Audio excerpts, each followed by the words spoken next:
This is the second episode of the Flat Earth Conference Debunked. For 2 days, various speakers encouraged their audience to keep fighting the good fight of their shared belief in the flat Earth, and shared their bad arguments, bad experiments, and their pseudo-scientific attempts at re-explaining obvious evidence for the spherical Earth. On day 1, Mark Sargent, a former professional computer game player, took the stage and claimed to have figured out on his own, with no formal scientific training or background, that there are 5 questions related to the shape of the Earth that scientists could not answer. What could possibly go wrong? Some months ago, a German television team contacted me because they had heard about my science challenge and had found a physicist at Georgetown University I could debate. They also wanted to make it as easy on the scientist as possible, so their idea was simple. They would record me on video, reading 5 quick science-based questions, and then send that recording over to Georgetown, and he would respond in kind. This is what I read on camera. 1. Long-distance photography. The mainstream science formula for the curvature of the Earth is 8 inches per mile squared. An easy comparison would be the falling rate of 32 feet per second per second. So 8 inches per mile per mile. 2 miles is 2 times 2 equals 4 times 8 inches or 32. 3 miles is 3 times 3 equals 9 times 8 or 72, and so on. At 50 miles, the curvature is 50 times 50 times 8, coming in at over 1,600 feet of curvature. And yet, with HD cameras, we can pull boats back into frame that are well beyond visual range. As I explained in the last episode, the 8 inches per mile squared calculation is the wrong calculation to use to determine how much an object should be hidden by the horizon. The actual calculation for that is more complicated, but flat earthers cling to this one because it is easy to remember, easy to do, and, conveniently for them, it overstates how much should be hidden. And, again, it completely ignores the viewer height, which is critical. So when they make their observations using this calc, they are starting with the wrong assumptions, and therefore drawing the wrong conclusions. For example, here is a screenshot from a video Mark Sargent recently posted on his own channel, with a guy filming distant mountains in infrared that supposedly proves the Earth is flat. In this case, he can see Mount San Jacinto in Palm Springs from the cliffs above the beach in Malibu, California. He gives his viewing height of 150 feet above sea level, which they usually leave out entirely, and a distance to the mountain of 120 miles. I checked these numbers and they seem to be correct. But he doesn't bother to do the math, so let's check it for him. Plugging the numbers into the calculator at metabunk.org/curve, 120 miles distance, and a viewer height of 150 feet, we get the correct hidden amount of 7,351 feet. Okay, so how tall is the mountain? Well, oops, it's 10,833 feet tall. So that leaves 3,482 feet visible above the curve of the Earth. This observation is perfectly consistent with a curved Earth. But Sargent is actually making an additional claim in his speech. He is specifically talking about distant boats, which are, quote, beyond the visual range, and claims you can bring them back into view by zooming in. The problem here is, how does he know a boat he happens to see in the distance is supposed to be beyond the visible range? He would need to know the actual distance to the boat, so he is making further assumptions in these cases. He is assuming that a boat that is too far away to see without magnification is supposed to be further than the horizon, but that is not necessarily the case. When they try to show this, they show something like this. Now you see it, now you don't. But this has nothing to do with Earth's curvature. This is just perspective. There is no indication that this boat is behind the horizon. It was just far away, but you can easily see it is actually in front of the horizon. This boat is not partially hidden by the horizon, so they did not bring it back into frame over the curve. They just zoomed in on a distant boat that was too small to see without magnification.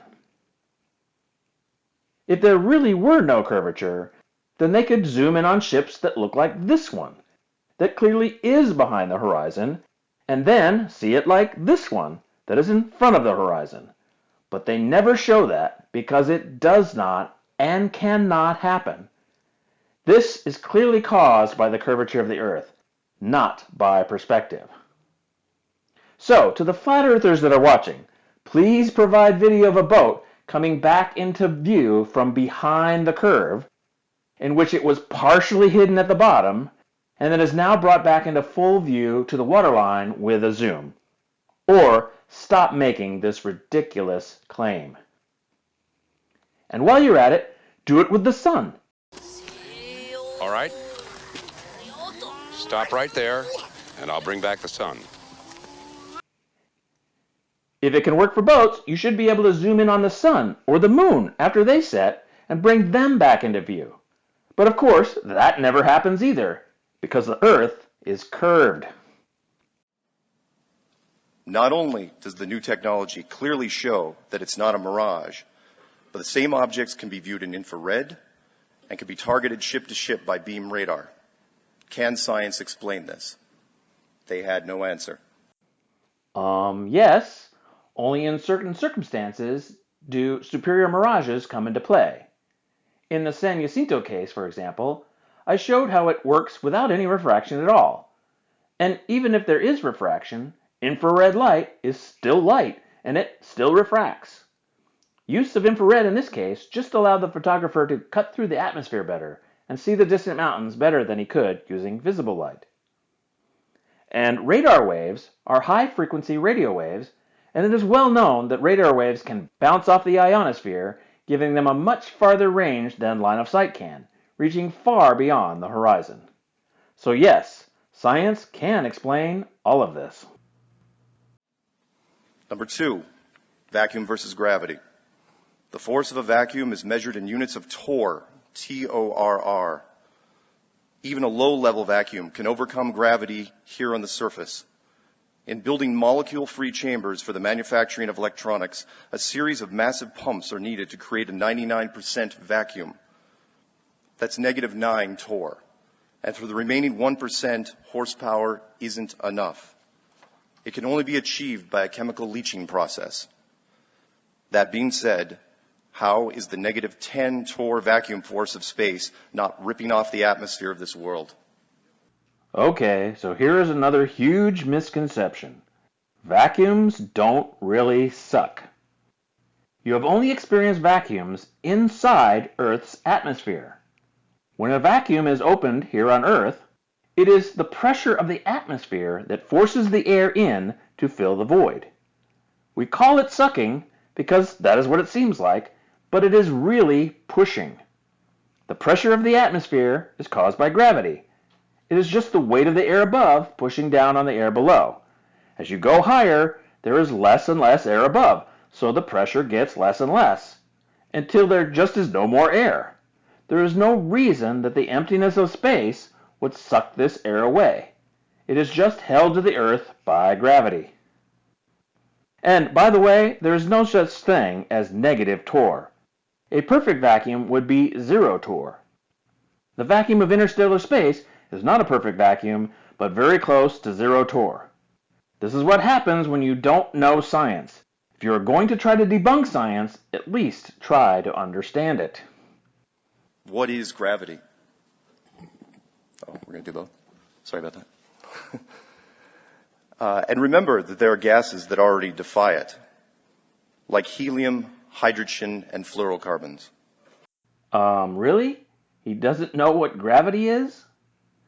Gravity is the universal observation that all objects with mass pull on all other objects with mass, with a strength relative to the amount of mass of the objects and the distance. This is observed, measured, tested, and predicted in countless ways. And no, helium and other gases do not defy gravity, not in the way he means. Nothing with mass defies gravity. But, like all forces, gravity can be counteracted by an opposite force. In the case of light gases, they counteract gravity because of the buoyant force. Think of a helium balloon. Gravity pulls on it, but it also pulls on the denser air around it.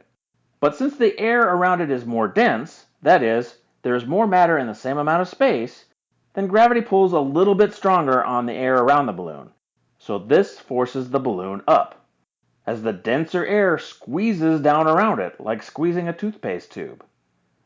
Buoyancy is a direct result of gravity, not a defiance of gravity. I wonder why Sargent thinks helium balloons go up. Magic? Isn't it more logical to suggest that the atmosphere is being contained in an enclosed, pressurized system? They had no answer. No, it's not, for the reasons I just gave. You don't need an enclosure. Gravity holds the atmosphere to the Earth, and there is no reason that the vacuum of space would suck it away. The fact that atmospheric pressure decreases with altitude is direct evidence of that. And of course, they have no direct evidence of their imagined snow globe dome. Number 3, eclipse shadow. Mainstream science tells us that the moon is over 2,000 miles wide, and yet during the 2017 American eclipse, no offense, the moon's shadow was only 70 miles wide, a reduction of over 97%. This is what the equivalent of having a 6-foot man walking in front of a wall where his shadow is smaller than an action figure at only 2 inches. Where do we see this in our everyday lives? We've seen a shadow's actual size and some much larger. Where can we see small shadows? The flat earth community says that the moon is less than 50 miles wide, much closer and the same size as the sun. Isn't this explanation also possible? They had no answer. This is so easy and obvious. The sun is about 400 times bigger in diameter than the moon. So the moon's shadow forms a cone shape and is much smaller than the moon when it gets to the Earth. Is the explanation of them both being close, small, and the same size also possible? No, for many reasons. For one thing, if the moon were as close as they think it is, then people in different parts of the world would be looking at its features at vastly different angles. So there would be no way for us all to see the same side of the moon and the same phase of the moon from all vantage points on Earth, but that is what we see. The moon must be far away for this to work, and we know its distance by many other ways. Today, we can even measure it directly with radar and lasers. Number 4, moon temperature. Science has yet to address this relatively new discovery that the moon generates a cold light. We all know that in the daytime it is 90 degrees in the sunlight, 80 degrees in the shade, depending on conditions. I know I'm not going to do the Celsius conversion up here, sorry. However, at night, especially when the moon is high in the sky, we see the opposite. While it might be 50 degrees in the moonlight, it's warmer at 60 degrees in the moon's shade, sometimes showing temperature shifts of over 13 degrees Fahrenheit. In addition, under controlled experiment conditions, magnified moonlight is even colder still. Again, the opposite of sunlight. We can generate this with technology today using a cold laser. The question is, why is the moon giving off a cold laser light? They had no answer. The cold moonlight argument always struck me as funny. Flat earthers flat out reject over 500 years of astronomy, and about 70 years of extremely well-documented space travel, and tons of other evidence they can verify themselves. And yet, they absolutely accept the results of a few ignorant people doing a flawed experiment with thermometers in their driveway. Their confirmation bias knows no bounds. In these experiments, the temperature of objects exposed to the moonlight is compared to those in the shade, and those in the shade are slightly warmer, leading the experimenters to the wrong conclusion that the moonlight is cold. What is really happening in these experiments is explained by radiative cooling. Objects that are warmer than the atmosphere will gradually lose their heat to the atmosphere at night. By putting an object under a shade, you are actually slowing down that heat radiation to the atmosphere. So those objects will stay a little warmer longer than objects exposed to the full atmosphere. It has nothing to do with the moonlight. Except for the cold lasers he mentioned, which are a special case I will explain in a moment, light cannot cause cooling. It would break the laws of thermodynamics. Cooling occurs when heat is conducted, convected, or radiated away to another medium. There is nothing that light can do to speed up that process and make things cool faster. In fact, most light will cause the opposite, more heating. And cold lasers only work by pointing laser beams at a specific wavelength from 6 different directions at once to slow down the movement of individual molecules of a substance. Cold lasers are used to make only very small quantities of matter very cold, down to microkelvins, for the purpose of studying quantum behavior and to make atomic clocks more accurate and other possible applications. Since you need 6 lasers in 6 directions to do this, the moonlight cannot possibly be anything like a cooling laser. And additionally, flat earthers never explain how the lighted part of the moon just happens to move around the moon's surface every month, always pointing directly towards the sun, and how there can be shadows in the craters if the light is coming from the moon itself rather than from the sun as an outside source. This argument is just absurd in multiple ways. Last but not least, the Van Allen belts. A simple yes or no question. Are the Van Allen radiation belts deadly? If yes, then how did Apollo 11 through 17 make round trips through these belts with only aluminum and plastic as shielding? No one died, no one got radiation poisoning, nobody even got cancer. I think there's still like 5 left. Radiation is only stopped by 2 metals, lead and gold. Both are very heavy and cannot be used in aerospace because of their weight.